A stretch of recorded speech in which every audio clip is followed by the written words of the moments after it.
26नि बयबो रायजो राजाफोरखौ गोसो गोथारै बे रंजालि बैसागुआव आं खुलुमनाय बावहरबाय। खुलुमबाय लोगोफोर। एक्चुअली आं दिनै सासे मानसिसो खोन्थानो नागिरदों, बेसेबांबा गोबावनि उनाव खोन्थाफेराखै। फार्स्टनिफ्रायनो नैबे मेन चेनेलाव आं मालाबाबो खोन्थाफेराखै। बयबो सोंहरबाय थायो आदाया मानो बाजैखौ लाबोआ भिडिअ', बेखिनि बाथ्राखौ सोंबाय थायो। दिनै गोदान बोसोर ना बैसागुआवहाय दिनैहाय नोमबाजैखौ दिनैहाय जेबो मेन टपिक हिसाबै जेबो गैया, सिरियास टपिक जेबो गैया। अनलि नोमबाजैखौल' आं खोन्थागोन। नैबे साइडजों एसे नुगासिनो दङ, बेनो नोमबाजैया।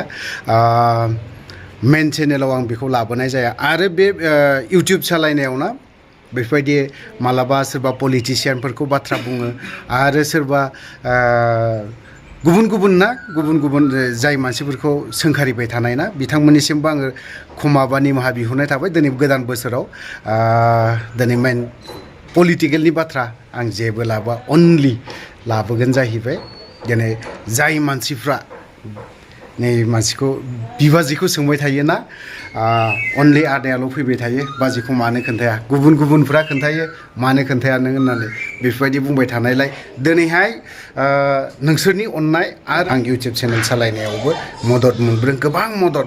मालाबा हरनि 12टा 1टा समावनो भिडिअ' खालामनानै बिनि उन्दुफुनाय दिगदार खालामनानै होयो। बे समावबो बियो जेबो दिगदार होआ, थेवबो आङो माने खालामबाय थायो आरोखि। थ' जिखियानो जादोला आं बाथ्राखौ बारा गोलाव बुंला। नोमबाजैखौ दिनै नायनानै लादो। बिनि बिनानावा दिनै बिथांनो बैसागुनि गिफ्ट फिसा मोनसे लाबोदों, लोगोसे नैबेखौबो बिबोनाङा लाबोदों। बिबोनांखौबो हयथ'बा नुखाबाय जानांगौ। थ' लोगोफोर भिडिअखौ स्टार्ट खालामनोसै। बिबोनाङा एसे नै बेफोरबायदि होफैदों आरोखि। बिबोनांनिसिम रोजा रोजा थेंक्स। लोगोसे बैसागुनि नै बेफोरबायदि गामसा गिफ्ट ना, बेफोरबायदि आरोखि। बिबोनाङा नै बेनो बयबो सिनायखागोन। बैसागुनि नामाव बिबोनायखौ लोगो मोनफैबाय, हमफैबाय गोबावनि उनाव ना। Thank you. ओमफ्राय फिसालथेयाबो नै बेजों दङ, बेलायनो जोंनि फिसालथेया बेनो। हैप्पी बैसागु। हैप्पी बैसागु। ओमफ्राय आरो दंबावो बहुद आइटेम, जों दा लोगो मोनबावगोन।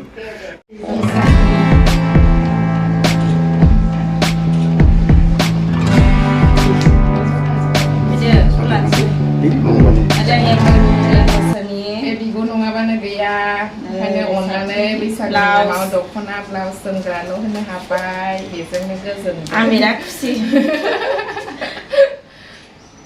2024 रंजालि बैसागु दिनै 1 थारिख हिसाबै दिनै नोंसिनाव बिब' बिगुमैनि न'आव नुजाफैनो हाबाय, खुलुमस्रांफैबाय, बेनोसै।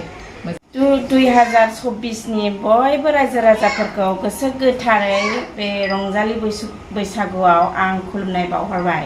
खौ बारा गोलाव खालामनो सानाखै। नोंथांमोना जायखौ खोन्थानांगौ खोन्थाबाय बा नुबाय जानांगौ। खोथाफ्रा दिनै गुसुं रावखौबो सोंखारिनायाव दिनैनि दिनाव आं दिनैहाय नैबे मोनसे भिडिअ'आवहाय सोंखारिनो सानाखै, बा सोरबा पलिटिसियान हान्जा बिसोरखौबो, सोरबा इन्टेलेक्सुवेलनो, सोरबा बायदि रोखोमनो ना दैदेनगिरिफोर, बर'नि दैदेनगिरिफोर, बिथांमोनखौ आं दिनैनि दिनाव सोंखारिनो बा बाथ्रा बुंनो सानाखै। अनलि दिनैहाय बैसागु बोथोरनि बिबोनां फैदोंमोन गामिनि। बिथाङा मोनसे दख'ना दखान दं काजलगावआवहाय।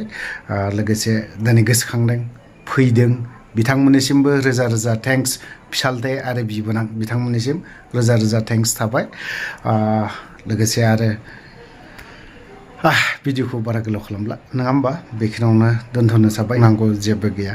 नोंथांमोना बुंबाय थानायलाय बाजैखौ मानो खोन्थायाखै बा खनसे लाबोदो भिडिअ'आवहाय बिदि होननायलाय दिनै खनसे लाबोनाय जाबाय। थ' लोगोफोर भिडिअखौ बारा गोलाव खालामनो साननायखौ बावनो दोनथ'बाय।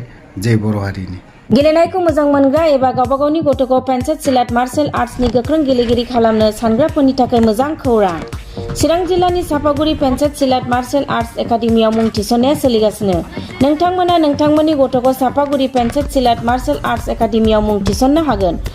फोरोंनायनि जायगाया जाबाय सापागुरि लावज्रिपारा दगरपारा गेलेग्रा फोथार आरो बेरांगाव हास्रावबारि। मख'जाथाव दि सापागुरि पेन्सिल सिलाट मार्शेल आर्ट्स एकाडेमिनि सोलोंसाफ्रा गुबुन गुबुन जायगायाव गेलेहैनानै जाफुंसारहोनो हादों। नोंथांमोना नोंथांमोननि गथ'खौ सापागुरि पेन्सिल सिलाट मार्शेल आर्ट्स एकाडेमियाव मुं थिसननानै पेन्सिल सिलाट मार्शेल आर्ट्सनि आखा-फाखा गेलेगिरि खालामदो। Sapaguri pencil सिलाट martial arts academy.